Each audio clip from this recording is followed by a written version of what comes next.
Well, Nico Harris is at it again, and we're about to talk about it right here on the replay. Stay tuned, buckle up. Let's ride.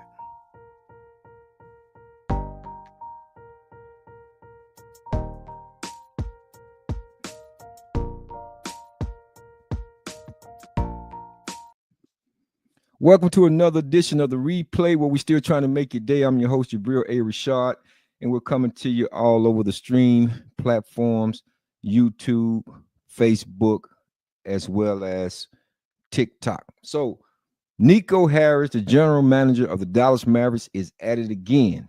We want to discuss that, talk about that briefly. But before we do any of that, please hit the like, subscribe, share, notification button for me as we still growing the channel.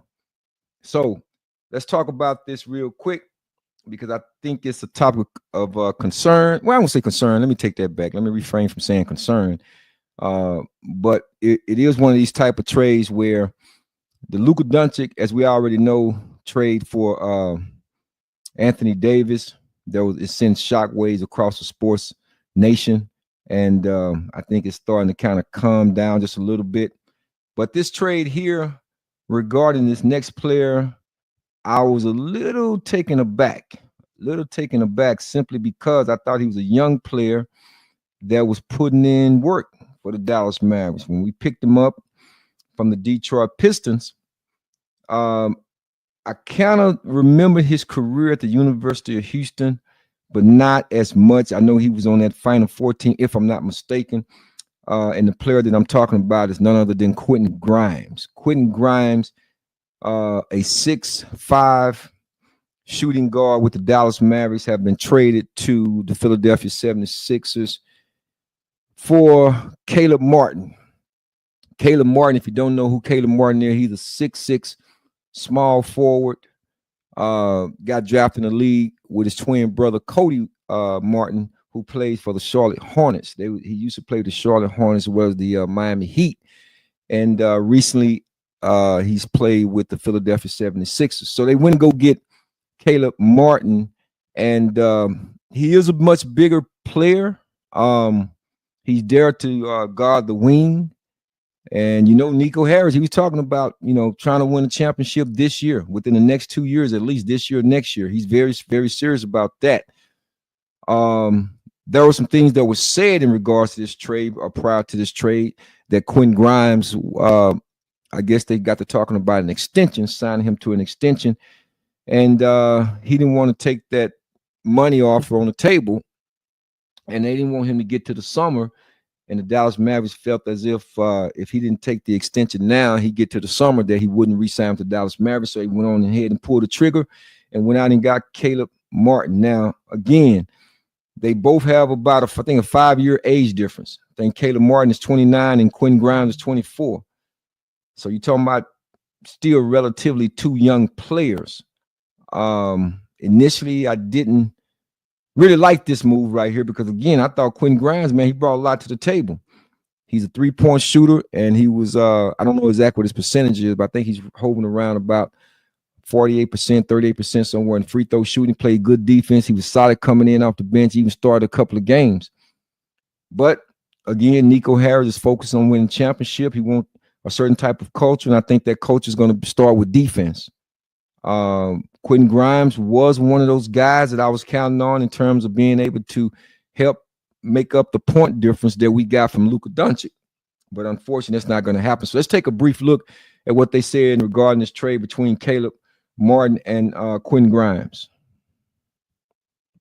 The deal today, Caleb Martin is being traded from the Philadelphia 76ers to the Dallas Mavericks for Quentin Grimes and a second-round draft pick. And this trade brings Dallas another playoff-tested wing player defensively, along with now Anthony Davis, Max Christie, Caleb Martin, all can play both ways, both sides of the ball, and that's what we're seeing Dallas trying to implement. But the biggest domino of them all right now that has massive implications around the league is Miami Heat's Jimmy Butler. We've been talking about it for the last.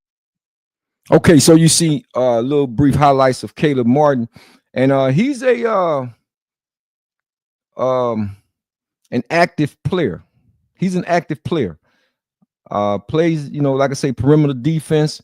And that's what they're targeting. That's what Jason Kidd is trying to implement more of in this particular culture or version of the Dallas Mavericks. He is a much bigger player than Quentin Grimes, size-wise. And again, he plays the small forward, but can and have played a little bit of the power forward in the past. But I think with the Dallas Mavericks, because they have people like Najee Marshall, as well as the front line that we have, they probably look for him to play more of the small forward, the forward three. Um, he's averaging about, I think he's averaging around about 12 points a game, maybe 4 rebounds, 2 steals a game. So he got decent numbers. Plus, he got playoff basketball experience, which Quentin Grimes did not have. But again, I like the upside with Quentin Grimes simply because he played good, solid defense. And when he was spotting up shooting threes, he made them. So I was kind of taken aback a little bit when I first heard the news. I was like, oh man, what is Nico Harris doing now? But once again, I think with this particular deal right here, I can certainly see it grasps me a little bit different than the Luka and Anthony Davis trade, of course. I was able to kind of soak that in once I was able to gather the nuances of what was going on with that first trade. Like many of us, we felt like, man, Luka is, he's box office, he's Showtime, he's a killer, he's all of that and then some, but he's a liability on the defensive end, as we know that as well. So once I had to let that sink in, then I was able to come out and make the statements that I was able to make earlier. But regarding again Quentin Grimes and Caleb Martin, I was more or less like, nah, man, I don't like that move, Nico. But I went back and looked at a little bit of Caleb Martin and his history. As I said, he's averaging around about 12 points a game. So I think they're bringing him in for his veteran savvy, being able to guard the wing and on the perimeter. And I think that's going to be a great opportunity. I shouldn't say just a great opportunity when you run into these other teams in the West as well as in the East. When you get outside of the West and you start playing Cleveland again, and you playing the Boston Celtics and so forth, because those are the teams that you may be running into when you're trying to go for a championship.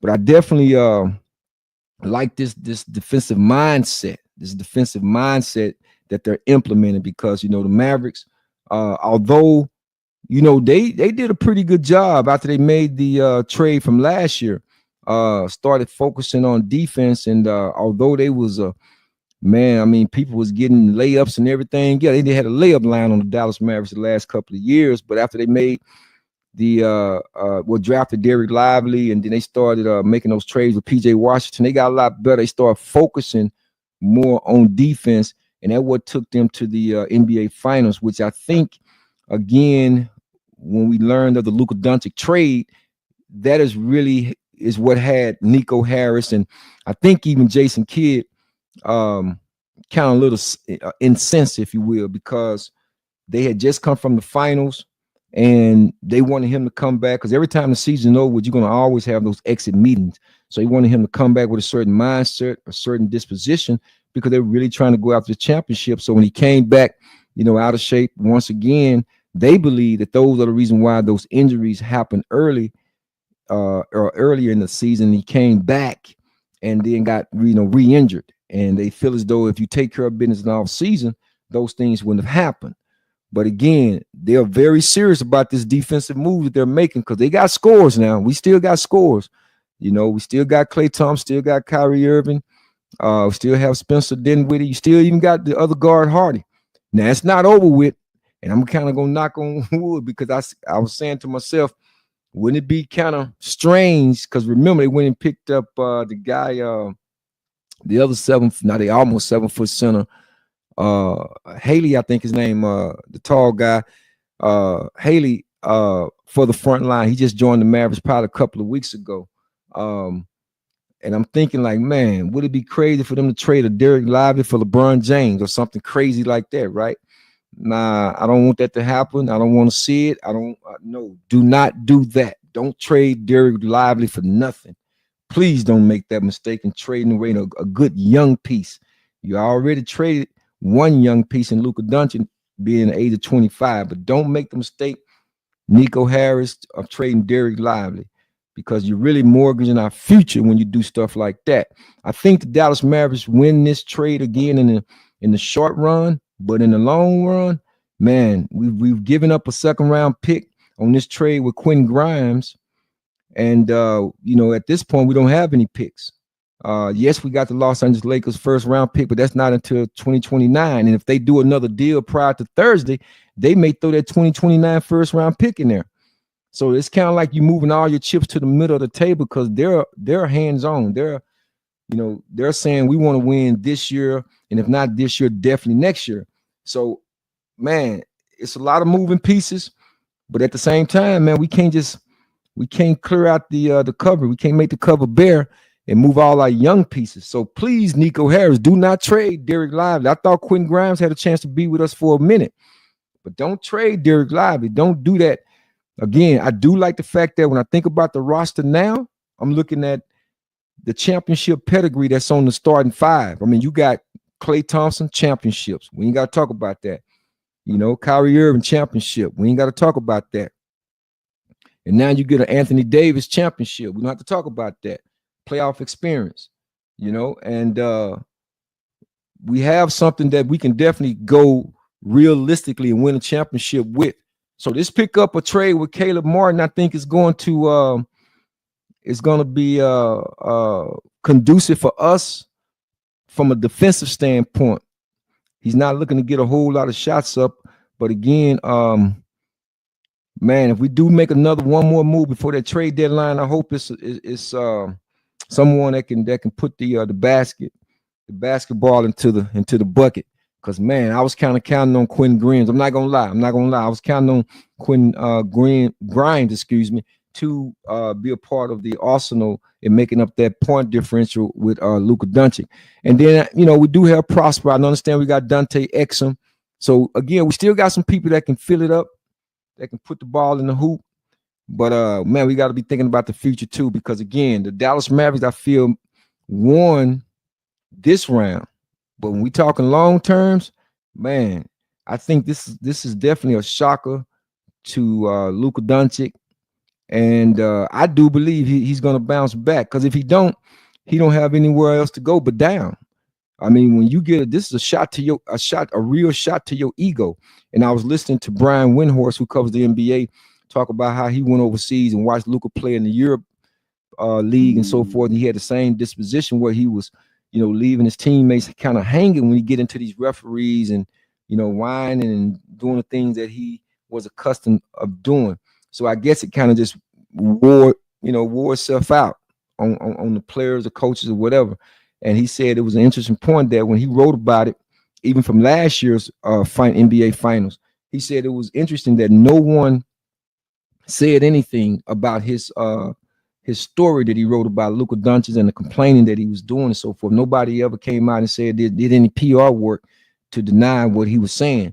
And I was listening to him talk about that earlier. So I think you're going to have a team full of veteran players, a team full of guys who know how to go get it, guys who've been, in the playoffs, guys who've been in the championship, who's even won championship games. And I think it serves well and serves its purpose for the Dallas Mavericks this year in 2025, being a legitimate NBA title contender. So again, didn't want to see Quentin Grimes go because he was a young player I saw could really help us, especially in the future. But again, if you are listening to the stories that's being put out there, that they got the discussion about an extension and the money wasn't right, and they felt like he was going to leave anyway during the summer or after the summer months. So that Nico Harris he's not taking no chance. And one thing you can say, you cannot deny, Nico Harris put his job on the line with this one, and he's all in. So he's not looking back. I just wish we had some other GM, a self-proclaimed GM, over on across Highway 20. If you know who I'm talking about, go by the initial JJ. I wish he had the same kind of energy. We'll see what he'll do with a player like Myles Garrett, who asked to be traded from the Cleveland Browns, and he was on record coming out of Texas A&M that he wanted Jerry Jones to draft him. But anyway, I'm gonna be posting something else regarding them because they just hired David Overstreet II as the defensive back coach one other African American coach. I can't think of his name at the very moment, but I'm gonna post it. I'm just gonna do a post with that because again, we can show be assistant coaches, but when it comes to offensive coaches and defensive coordinators, or should I say offensive coordinators, defensive coordinators and head coaches, not so much. So they went and brought in two African American assistant coaches. We know about that. We've seen that story before. But anyway, as it relates to the Dallas Mavericks, we got a GM that's making that's trades that's putting it out there, and I'm with him. I'm with Nico Harris. I'm with him. I like him from the start. I like when he came in and brought Kyrie in. He didn't listen to all the chit chatter. He didn't listen to all the naysayers and the negative people. He knew Kyrie Irving from his past. He understood this young man, and I'm glad to see him pull the trigger and bring him in. To those of y'all who want to see Nico Harris gone and all that other stuff, man, more power to you with that. But I think Nico Harris is gonna be just fine. I think he's gonna be just fine. Again, I was a little taken back by this one right here with Quentin Grimes, but I'm gonna roll with it because Caleb Martin is a bigger guy. Again, he can defend the wing. Not to say that Quentin